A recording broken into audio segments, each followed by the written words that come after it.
sala de aula tem.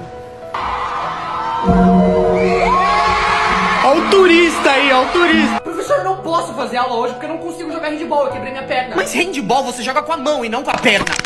Professor, não posso. Cala a boca, gente, pelo amor de Deus. O professor tá tentando explicar, vocês não estão vendo?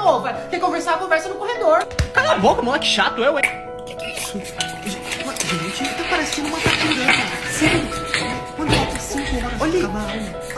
Ela passou, não? Ela passou. Ó, me desenha aí, na moral. Tu quer que eu te desenho? Tá. A lápis é 10 reais. Pode ser com caneta? Quer caneta? Tá, então fica 350, pode parcelar 2 vezes. Mano, você desenha muito. Então, como